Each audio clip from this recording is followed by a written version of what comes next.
janitors, cable installers, phone repair persons, mail carriers, locksmiths, electricians, etc. There's really no minimum or maximum age range. An article came out recently in the UK saying that they were recruiting children as young as 8 years old to be covert human intelligence sources, which I've experienced that. My perpetrators up here on the corner, their children walk by, and when they see something in my yard that they need to report, they run home and tell. I had a litter of puppies out there, and I heard one of the children say, "She has puppies in there." And he ran home, and that night my perpetrators were out there trying to steal the puppies. Some of these citizens may be recruited via programs such as Citizen Corps called Weed and Seed, Citizens on Phone Patrol, Citizens Watch, the TIPS program, that's TIPS. Many start out with good intentions to help control or monitor their cities and neighborhoods, and others are recruited through their families, others at schools, others at work. Since every sector, class, race, and society takes part in recruitment, it's multifaceted. Now, one of the things I want to point out is I don't feel that all law enforcement officers are involved. But when you become a target, and this is something that I had found in my community from somebody that I dated, that his ex-wife was dispatched for the sheriff's department. When you call in, now this is what he told me, "You're on that list." I said, "What list?" He said, "My ex-wife said that they have a list when you call dispatch for help. They look and see if your name is on this list underneath a sheet of glass, and if it is, they send you a special officer." That's because he's a perpetrator. So they check to see if you're a targeted individual, and that's why when you call the police, you do not get help. You are sent an officer that is involved in this harassment. Back to you, Independent. Okay, well, we're going to go to a break, and we'll be back to Take Back America series momentarily. This is Freedom Fighters for America Radio. Thank you for standing by. Freedom Fighters Radio is located at www.freedomfightersforamerica.com.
Welcome back to Freedom Fighters for America Radio and the Take Back America series. I'd like to interject here for one more moment that if anybody should need assistance as a victim, you can contact me at Chris@freedomfightersforamerica.com, and I'll be more than happy to talk about your situation. We do have people around the world who are going through this, ladies and gentlemen, around the world happening here, and it is a very prevalent problem. This is not something that, just a few people are going through. It's many. There's many, many targets out there by the government and by organized crime in this situation. It is a fascist movement. That is their goal, the one world global government. I say that over and over again because that's what's happening. They even talk about it.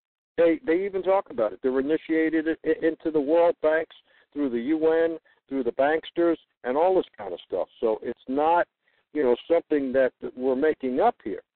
And I would like to play this again because I really like this speech. It's from from President John F. Kennedy warning us about this kind of stuff, warning us about secret societies.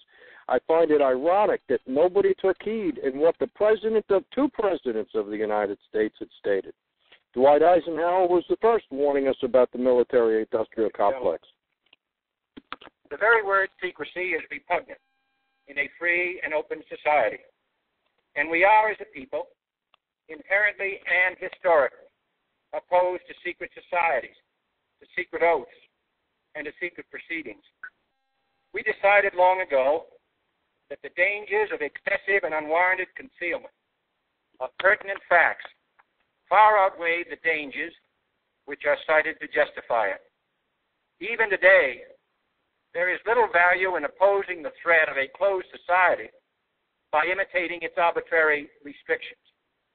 Even today, there is little value in ensuring the survival of our nation if our traditions do not survive with it.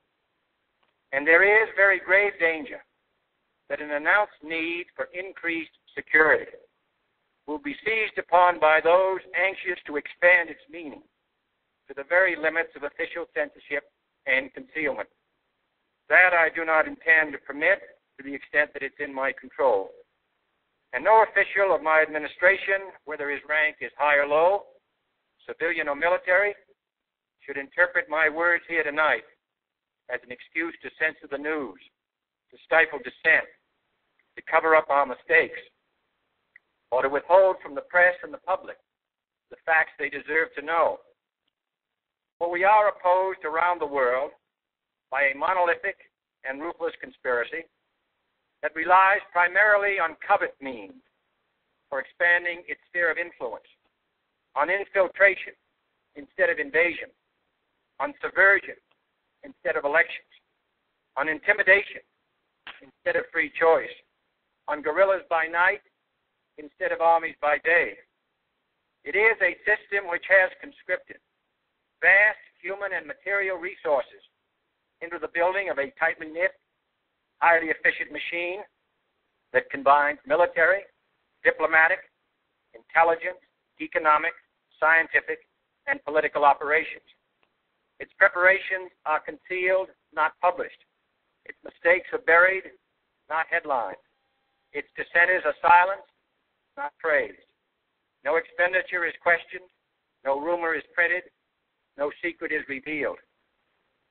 No president should fear public scrutiny of his program, for from that scrutiny comes understanding, and from that understanding comes support or opposition, and both are necessary.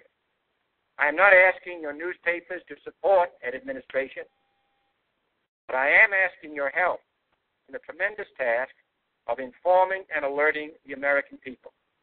For I have complete confidence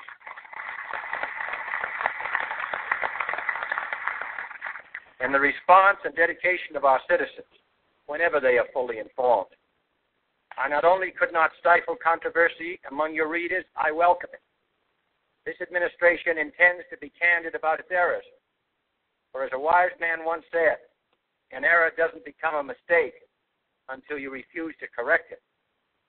We intend to accept full responsibility for our errors, and we expect you to point them out when we miss them. Without debate, without criticism, no administration and no country can succeed, and no republic can survive. That is why the Athenian lawmaker Solon decreed it a crime for any citizen to shrink from controversy. And that is why our press was protected by the First Amendment, the only business in America specifically protected by the Constitution, not primarily to amuse and entertain, not to emphasize the trivial and the sentimental, not to simply give the public what it wants, but to inform, to arouse, to reflect, to state our dangers and our opportunities, to indicate our crises and our choices, to lead, mold, educate, and sometimes even anger public opinion. This means greater coverage and analysis of international news, for it is no longer far away and foreign, but close at hand and local. It means greater attention and improved understanding of the news, as well as improved transmission. And it means, finally, The government at all levels must meet its obligation to provide you with the fullest possible information